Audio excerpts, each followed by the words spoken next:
coming to you from Orange County, California. This is the JuggLife podcast with Max Ada and Chad Wesley Smith.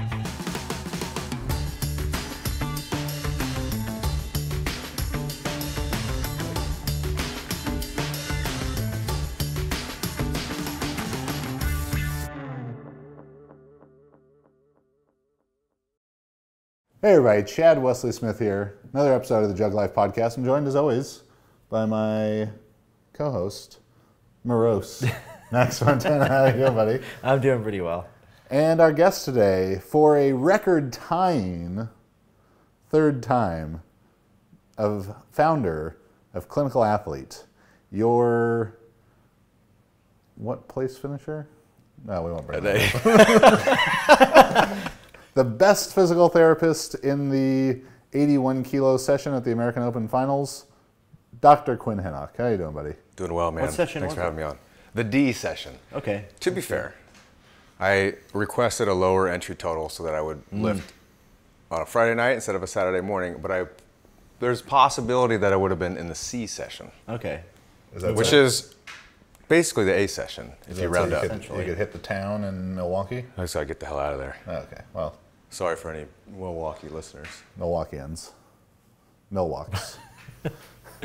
So what's new in the world of Clinical Athlete these days? Oh man, we're doing lots of stuff. We're gonna build a bunch of online courses for CEUs that professionals can like earn their licensure, wearing their PJs and listening to me talk about tendinopathy and rehab and pain and all sorts of other stuff. Online, like a University of Phoenix clinical athlete? Exactly. Okay. That's exactly right. With less quality. Still doing our seminars and the forum, just trying to educate the field.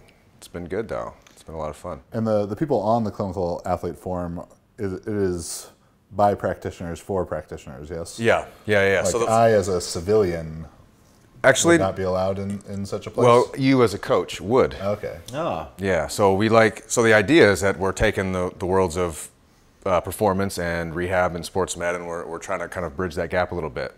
So coaches are in there talking because healthcare professional is going to take an athlete and pass them over to the coach, and then it's going to be vice versa. So now if you didn't have your extraordinary amount of knowledge, I don't have any letters after my name. Is that's that problematic? fine. for You can guys? make your own letters. Okay. CWS is your What if you just certification. put half of- JTS. JTS, Yeah, there you CWS, go. JTS. Just put half of your last name. It looks like a bunch of letters.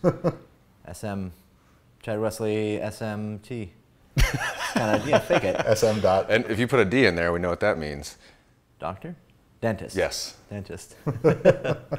So for people not familiar, if you don't know Quinn and what Clinical Athlete is, why don't you give a quick story of why you wanted to create this? Yeah, so Clinical Athlete is a few things. So it's a directory of healthcare providers who we'd like to say have a better understanding of the management of athletes. And so they walk the walk. These are healthcare PTs, athletic trainers, physicians who are athletes themselves, understand sports med, not just take 2 weeks off or find a new hobby. So we wanted to get those types of practitioners in one place so that the public could find them. And so clinicalathlete.com, you see a map of providers there, and it's a directory for athletes to go to and find somebody that they trust. And we vet all the people that come in. So you have to apply to be on the directory, and then you have to get put into our forum first, where you're required to actually talk and discuss ideas. So you don't just get put on the directory. So that Like filter, a battle royale of behind closed doors. That's right. Yeah. We beat them down and then build them back up, and then they're put on the directory. And then we have a forum, which is coaches, healthcare professionals, and students in the same field, and we're just trying to pump as much education to them as possible. So it's like educators educating professionals. It's good. Yeah, you guys are talking about new research with each other and reviewing literature, all that stuff. Totally. That's cool. Yeah, that's really good. I mean, the idea is to keep everybody up to date. If you guys have probably been to a professional who's they're comfortable knowing what they knew 25 years ago, and nothing's changed because they don't necessarily have to. But if you've got somebody who's it's like most of the USAW Hall of Fame. yeah. Exactly. So if you've ever got somebody, or all the way down to a coach who has not changed their approach in the last 5 years. And you know, that's, to me, that's a red flag. You need to, as new information comes in, you learn more, you should evolve your philosophies and your thought process. So if somebody is like, let's just say, regular athlete, they're doing their stuff, and they want to benefit from what you provide, where would you recommend the first thing they go do? What like to immediately get some access to it? This is just an athlete. Somebody who wants to use what you guys have created to sort of benefit from. Yeah, I mean, well, if they want to find somebody, they could just check the directory. So if they want to actually find a clinician or a coach, so anybody that goes to our clinical athlete weightlifting certifications are on kind of listed as well. So they can find a practitioner on the website, number one. And then number two, you know, the forum is open to anyone. I think if you're just an athlete, you have to actually care about learning about the field, which is totally fine. We would allow that. Right. If you're one of those athletes who's just like, just tell me what to do, coach, and give me the program, then you're probably not going to benefit, because it's information for you to be able to instill either in yourself or if you're going to be a coach at some point. Are you the best weightlifter of the clinical athletes? What define best? Highest total.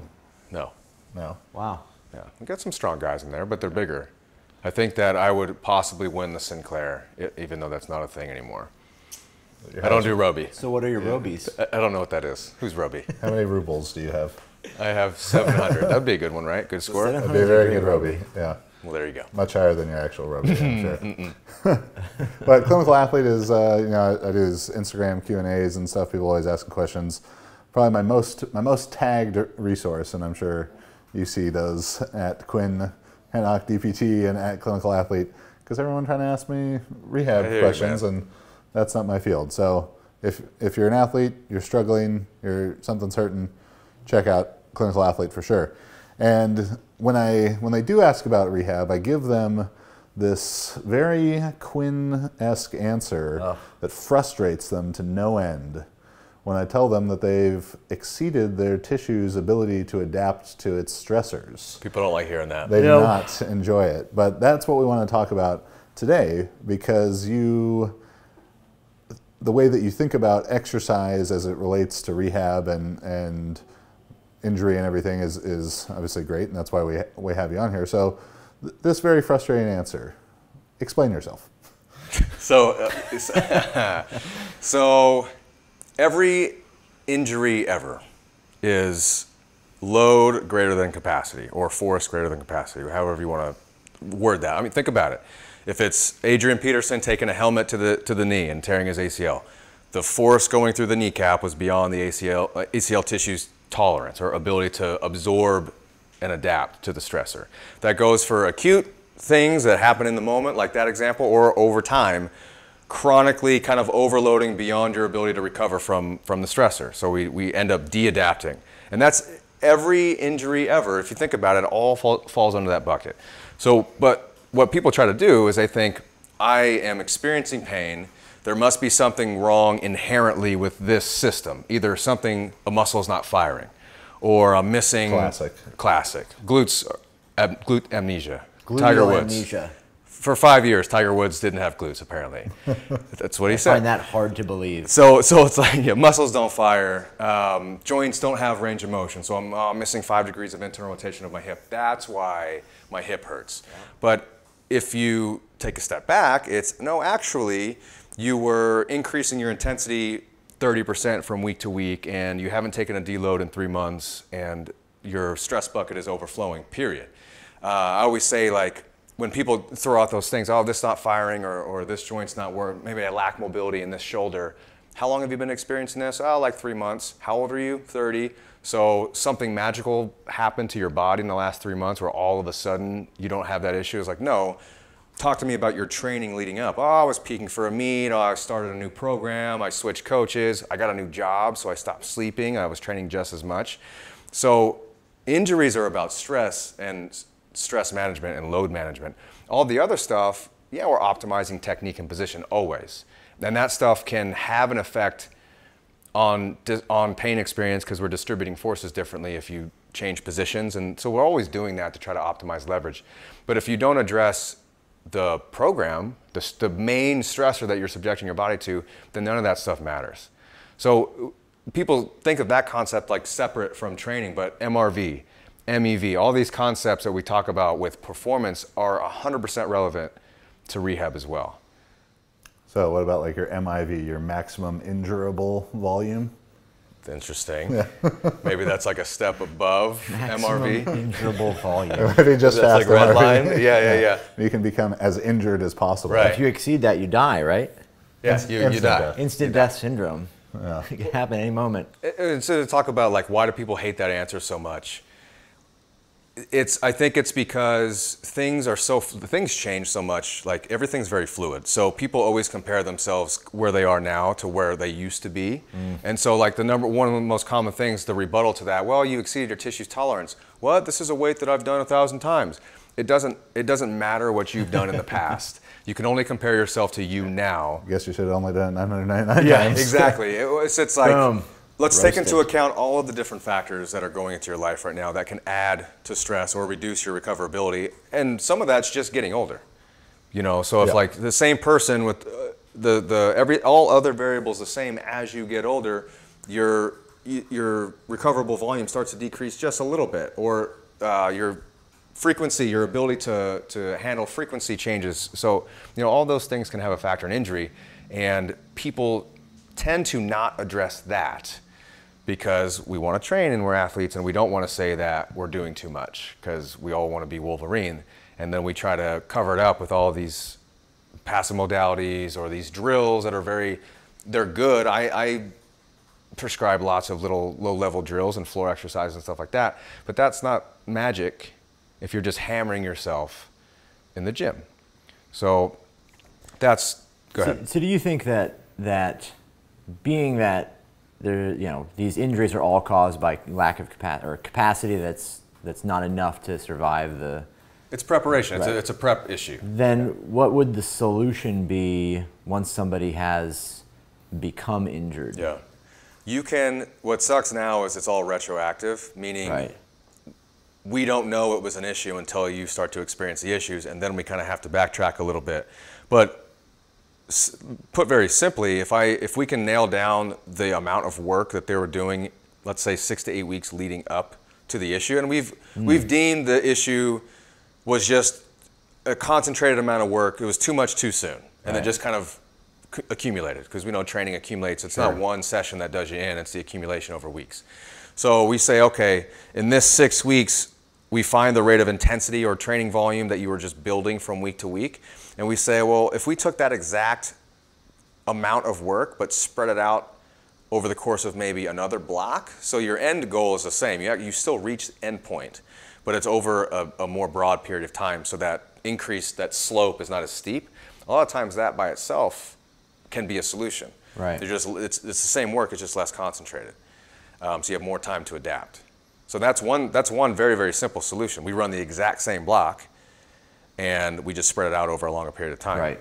So we could say that in that period of time, you exceeded your MRV, and we know that because you started to experience Do you find that, like, if somebody has like a soft tissue injury, like they tear a hamstring or something, load greater than capacity, right? That let's say we follow that process with them afterwards. So injury, they did, let's just say whatever, 10 units of training before that.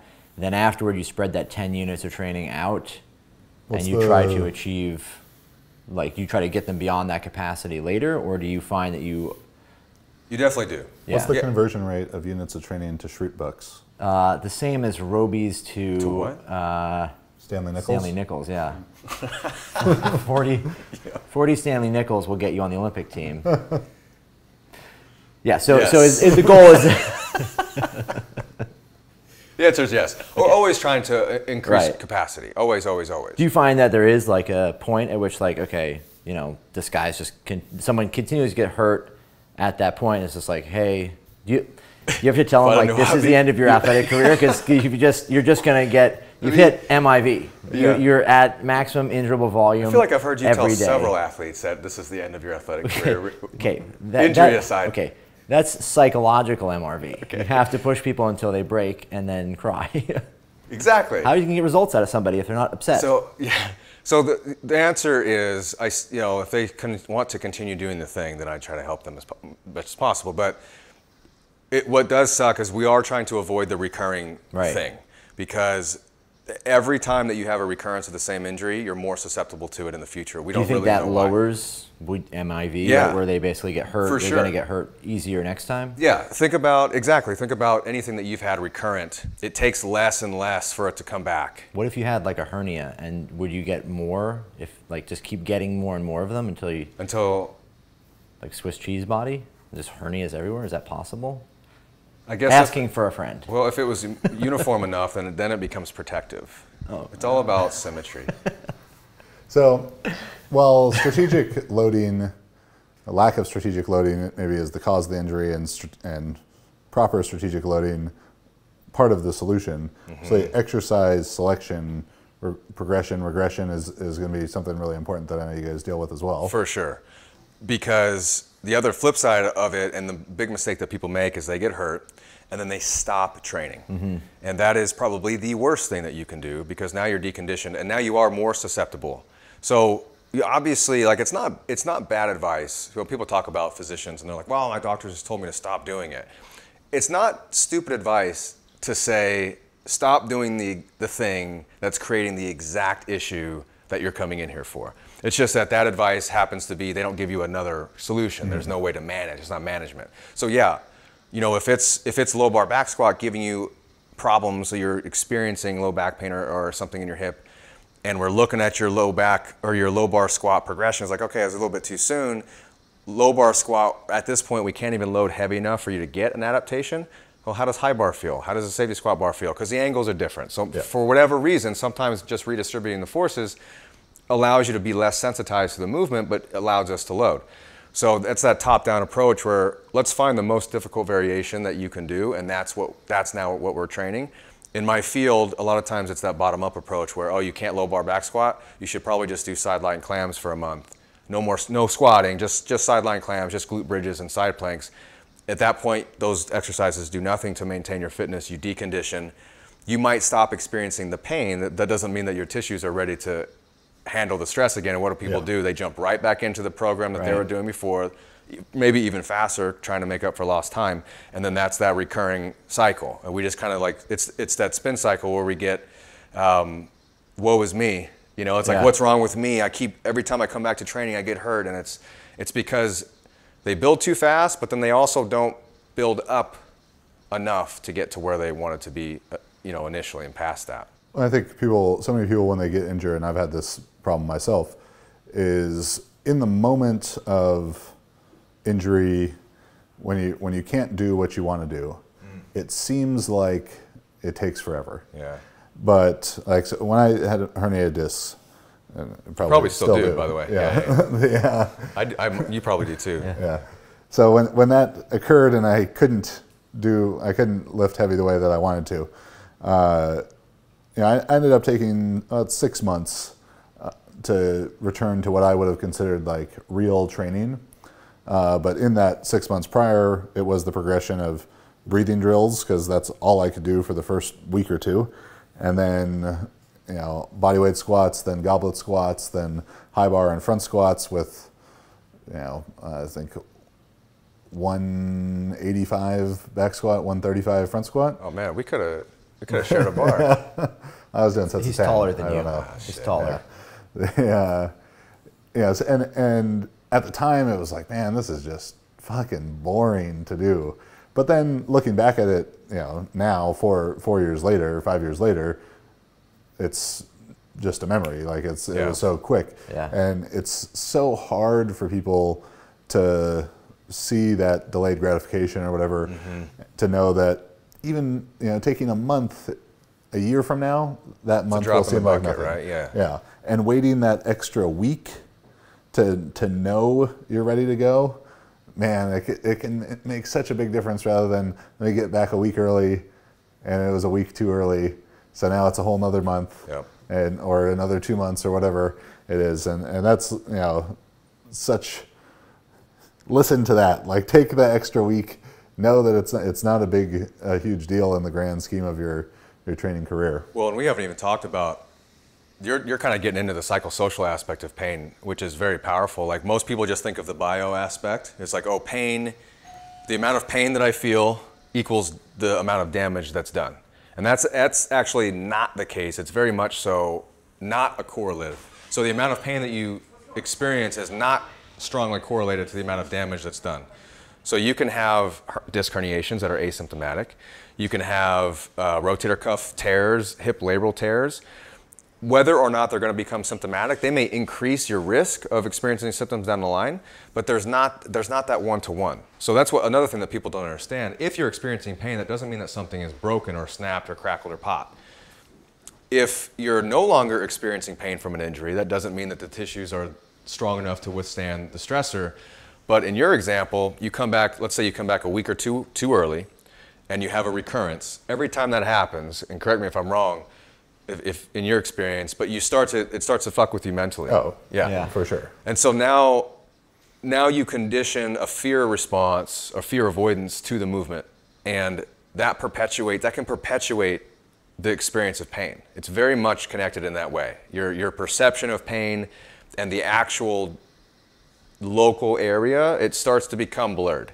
Is that what people mean when they say it hit me right in the feels? Yeah. What if, like, I've never heard that, but you've never heard that term? Oh, I don't know what kind of work you guys are doing over at They Clinical Athlete. hit me in the feels.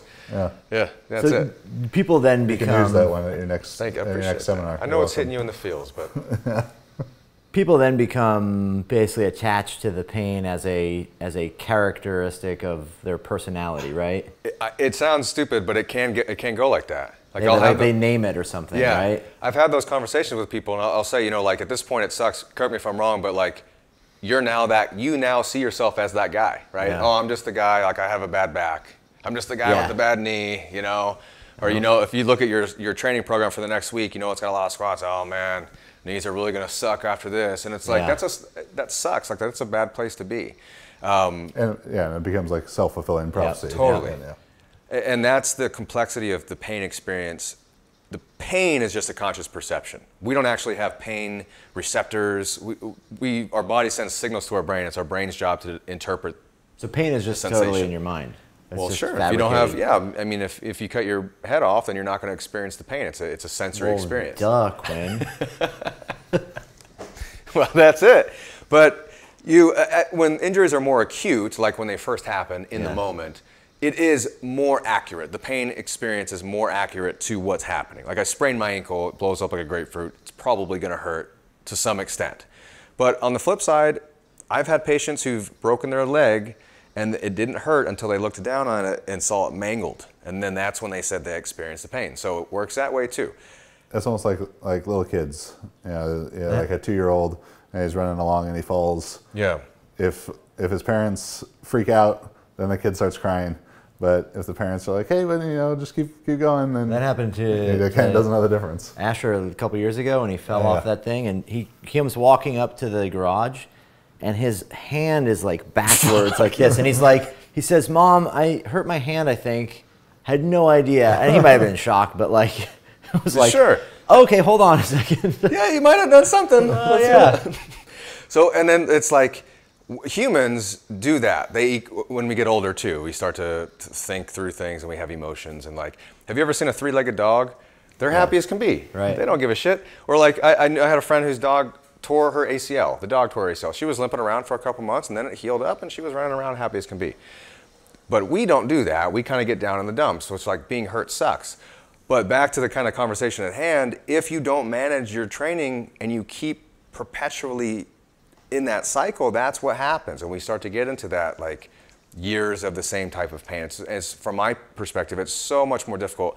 My conversations at that point for somebody who's been in the same type of discomfort for 3, 5, 10 years shifts from, well, let me look at that specific area and make sure everything's still attached to, let me talk to you about the pain experience. It becomes more of an education and over time reiterating the fact that you're actually not as broken as you think you are. Your experience is kind of conditioned over the years without saying you are making it up, because they're not. Pain is very real. The experience is very real, but it's much less to do with any local tissue damage at that point.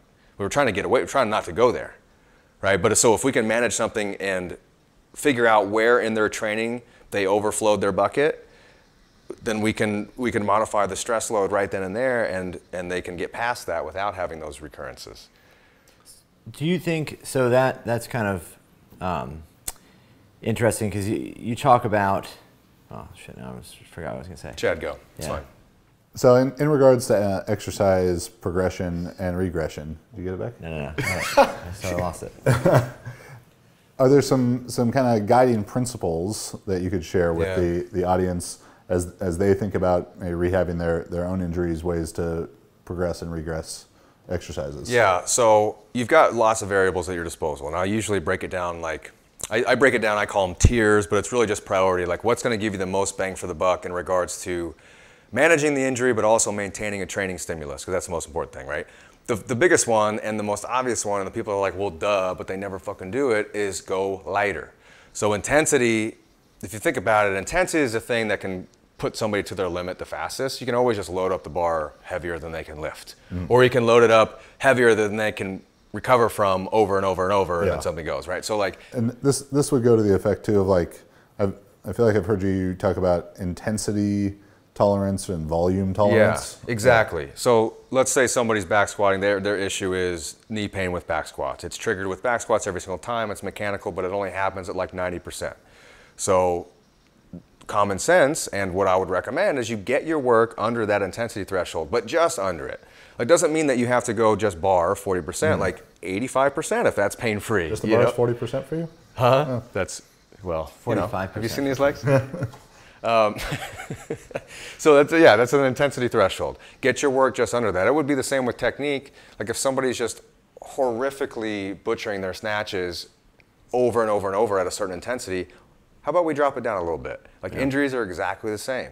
A volume threshold. So my workout today is 10 by 10 back squats, and I really only feel my issue at set number 8. It's like, okay, well, you actually have a lot of capacity, but that is a capacity issue, so let's chop up that volume a little bit, maybe spread it out over the course of the week. So those are so simple, those solutions are so simple, but people don't do them. So a lot of times the buck stops there. Like if people just tweak their intensities and volumes a little bit, even over the course of a couple weeks, they tend to get past their issues. Beyond that, exercise variation that we kind of already talked about just changes leverages. So the forces are distributed, and I don't try to complicate it any more than that. Low bar squat versus a safety bar squat just changes force distributions, and the same tissues are not being loaded in the same way. And sometimes that's enough to take some heat off of the sensitized area, but you're still getting the training response. So you're still getting heavy weight. It's not as specific to the movement that you're looking for, but it's way more specific than some of the other stuff that you would get. The other thing is position. So in the back squat, we can manipulate, if we're talking like hip, low back, we can manipulate pelvic tilt. Somebody's super hard arching, or they're starting to actually go into flexion a little bit. We can mess around with their trunk position and see if that helps to desensitize or redistribute forces. Shin angle, front squats versus back squats. Sometimes the shin angle can have an effect on the knee. So, and I've seen it go both ways. Most people will be like, well, you would want a more vertical shin if your knee is hurting. I've seen it go where people actually feel better if they drive their knees forward because they start burning out their quad. So I actually just tell them to experiment with shin angle. Foot, so we're still talking squat, stance. Toe in, toe out, wide, narrow. We start to play around with these positions a little bit to see, because most of these injuries are more of just kind of like overuse type deals and not necessarily acute, something needs to rest and heal back. In weightlifting and powerlifting specifically, do you feel that it's more common to see like chronic injuries that are stemming from the fact that people have so little variation sometimes that maybe so little variation? Yeah, I mean, that's what cyclic loading does, and cyclic loading being the same loading patterns over and over and over. But I don't want to demonize that because we know specificity is like king when it comes to performance. So there's a balance there. But for sure, if you keep loading the connective tissue the same exact way over and over, you're probably increasing your risk of sensitizing those tissues to that exact pattern. And something as simple as just having a variation block. Right.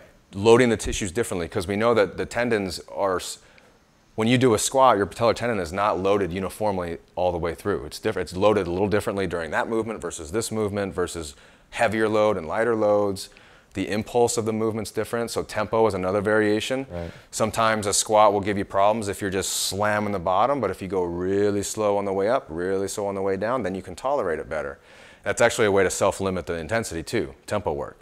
It's hard as shit, so your internal intensity rating is very high, but the external load is lower, so it allows you to kind of, allows your tissues to heal while you're still getting a training response. But for sure, that's why variation is important, to just kind of break that loading cycle a little bit. You ever use, like say someone has a very reduced capacity at the moment, like because of a joint injury, so knee injury or whatever that's really precluding them from loading the squat much.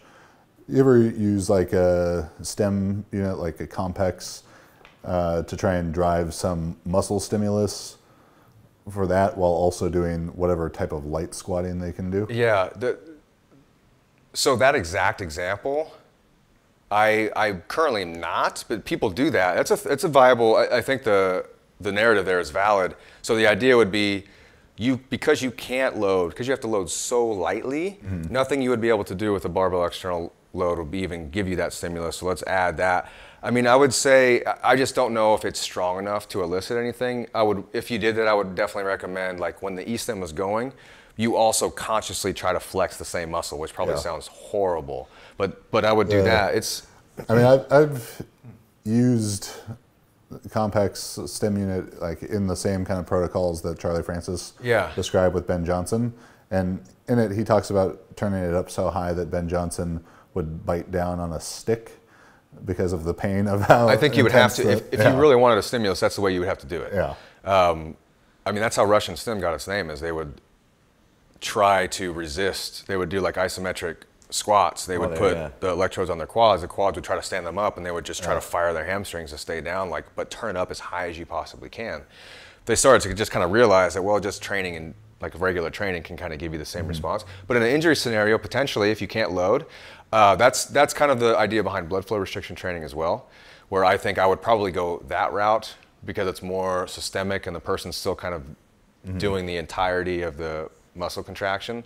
But I find it, if we're manipulating variables like variation, tempo, range of motion, because you can cut range off too, is still get load. If we're taking all those variables into account, it's more rare that we can't get a response of some, or like a stimulus of some sort. But that's a thing that's out there for sure. I would dust off my Compex for something like that before I would dust it off for the recovery aspect, which has never made much sense to me. Like getting your muscles to fire more with electrodes to help recovery, it seems like that would just What kind of things do you see now that are on the, I would say, the cutting edge or new research that you've read? Because I know you keep up with a lot of that. That's kind of like intriguing to you in the sense that, like, hey, here's some new modalities or things. Anything you're buying stock on? Honestly, no. Not in regards to modalities, like gadgets and these types of things that are trying to impart some type of like treatment. Nothing has caught my eye. All of the things that I would potentially be able to do, like there's this shockwave therapy for things like tendinopathy that's supposed to kind of break up some of the adhesions and fibrotic tissue. Scar tissue. A lot of this, and then does it release the muscle? It probably Is it does. glued up? Is it Release glued the together? muscle. It's glued together. The shockwave or the tendon? Either. Release. It releases the muscle. That's all I know. Releases. It's all like pain. So most of the research on this stuff, any type of like passive modality, is it shows a decrease in pain perception. Right. There is no like structural change that's happening. So like, what is that synonymous with? Well, it could be very close to just placebo, which is powerful. It's like we should use placebo to our advantage, but everything has a placebo component. So if that's all something is doing, we might as well like train. So the research that's catching my eye now is what we've already been talking about, is the importance of training load in regards to injury risk. So what they're trying to do is create ratios, acute to chronic workload ratios. So acute being defined as the work that you did in your last microcycle, so 7 to 10 days, whatever your last bout of acute work was, compared to your chronic work, which is like the average of the past month. So they're looking at a ratio of your acute work should be within some type of ratio to your chronic work. It's just a measure of preparation. That's kind of cool. The issue right now is all the literature is on like field sport athletes, like rugby, Australian rules football, soccer, which is like viable, but the cohort, it's just, we need more data. And it's a great concept, but we just need more research. But that's kind of piquing my interest. But the idea behind it is just like, what you're trying to do is level out the spikes in your training. So let's say you had an acute to chronic workload ratio of 4, meaning that you did 4 times the amount of work this week than you had averaged in the past month. Then the average of the last 3 weeks. 3 or 4 weeks, and the average of the last 3 or 4 weeks. So essentially you quadrupled the amount of work that you had been averaging over the past month. So in a real life scenario, somebody last month was just not training very hard. Right. And for whatever reason, they decided to fucking go ham every single day this week. They're probably increasing their risk because they were not prepared for that acute burst in work. It can go the other way too. If you've chronically been training hard and your fitness level is very high, and then you have an entire month in which your load is very low, then your acute load is low, you've probably deconditioned, and so you want to avoid coming back and having that same spike. So that's the stuff that I'm interested in right now. The ratio, they actually do have a ratio for that cohort. It's like, I don't even want to say it because people are going to write it down and use it as law for the different athletes and they coach, and just bleep it out. It's here. Like just to give you context though, what they were finding in these field sport athletes was anywhere from 80% to 130%. So an AC ratio of 0.8 to 1.3, and you had relatively safe in regards to injury risk. So what that would mean is this week I did 80% of my average of the past month. I've been doing 10 sets, and now this week I did between 8 and 13. I'm okay. Something like that. Yeah. Because what's the problem?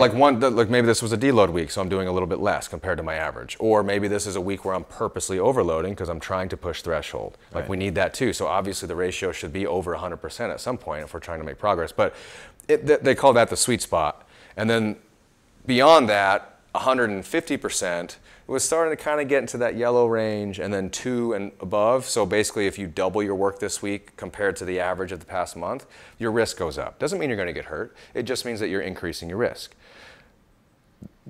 I want those numbers to be validated with more studies, and I want them to be looked at in barbell sport athletes. Yeah, that'd be really cool research actually, especially for people that track. I think it would be way easier in barbell sport athletes because the sport is so quantified. Yeah, very, very straightforward. It's a very cool concept though. Now, if there was any money in it and people cared, then there could probably be research. There actually is. So one of the problems with the AC ratio research right now, and I'm saying this because I'm a fan of the main people who are doing it, but they have started to monetize it, and the field is kind of up in arms because they're taking these sort of questionable parameters of the 0.8, 1.3, calling it the sweet spot, and monetizing it in a way of like in the courses and kind of putting it out there like it's more validated than it is. Sweet spot certification. Yeah, well, kind of. And so people are eating it up because people like numbers, they like ratios, and they like it's a concept that makes so much sense. And they love defined parameters. Totally. Yeah. And they start like extrapolating it to everyone when it just can't be used like that. So it is making some money, and it's probably putting the cart before the horse a little bit, but I think the concept is a no-brainer. So right now, like I said, right now I think it's all retroactive. All I can do is look at somebody's training log and say, you were probably from week to week increasing a little too fast, and that's my hypothesis, and let's spread that out a little bit. It's the same concept. I'm just not giving them an exact ratio because I don't have that. It is actually, even if you had no distinct numbers, it's a really good concept because you basically want to advise people in their training to not have any one significant acute workload that's so great, in a week or whatever that it exceeds that. And then weightlifting is interesting because the training is much more varied than something like powerlifting per se. There's more movements. And so like the question I would get, well, what if I only experience my symptoms during snatches or during squats, but not these other movements that I do in my weightlifting training? Do I need to just take down my entire training load? And my answer would be no. We can almost just kind of subset this to each movement. Like, what are your triggers first and foremost? Let's address those and keep everything else as normal as possible. But sometimes people just take time completely off because they're scared because they don't want to hurt anything. Right. Then that's probably working against them. Right. Well, great, man. I think we covered a lot of good stuff there. So where can people learn more from you, follow you, all those things? Yeah, well, I mean, I'd say my most popular videos are on your YouTube channel. So, so your Juggernaut YouTube channel, Clinical Athlete's got a YouTube channel, I've got a YouTube channel. My Instagram, Quinn.Henoch, DPT, Clinical Athlete's Instagram. Same on Facebook, clinicalathlete.com. That's probably a good start. You have a book. I do have a book. Yeah. Weightlifting, Movement, Assessment, and Optimization. Wow. Yeah, so it's all about optimizing position for the snatch and clean and jerk. So we break down each position of the lifts and offer strategies for motor skill acquisition, essentially, to learn the positions and to be able to practice and get better at them so that you can then get strong at them. Clinical weightlifting certification. I say it at our seminars all the time that the breathing drills in particular, but a lot of the stuff that you've shown me, I think is the most important things I've learned about training in the last, almost 10 years that I've been running Juggernaut. Helped me feel better after the disc injuries, helped me perform better, helped me be a better coach. So even if you're a big tough powerlifter and you think that all this physical therapy, this stuff is some pussy bullshit. Well, pain's in your mind, so it is. Yeah, I once felt the same way. And then 3 months later, I had several herniated discs, and I was like, so, Quinn, tell me about that pussy PT bullshit that you were mentioning before. Appreciate you. Got your back. Yeah, there's a backhanded compliment if I've ever given one. You can find me on Instagram, Max_Ada, on Facebook, or email me at maxgtsstrength.com. Is that only one underscore? Only one. That's lucky. What? How many are you supposed to I have? don't know. Some people have like 10. Well, underscore Max_Ada_IFBB. Potential. Oh. It's a new word. I could be a pro. I'm about 28 weeks out from junior nats right now. underscore fit chick. underscore inspo. Girls who squat. Subscribe to the Juggernaut YouTube channel. Multiple videos a week from smart people like us and a couple other people from time to time. Check out jtsstrength.com for all of our online coaching offerings, particularly our powerlifting AI coaching. It's basically taking the world over, so get in now, still at the beta price until early 2019 when it goes to the mobile app. So we're really excited about that. Books, we got all kind of stuff like that on there. Subscribe to the channel, subscribe to the podcast, 5-star review on iTunes. Write us something funny or nice so more people can find the podcast. And follow me at Chad Wesley Smith and at Juggernaut Training on Facebook and Instagram. Thanks for watching. Thanks for listening. We'll see you next week.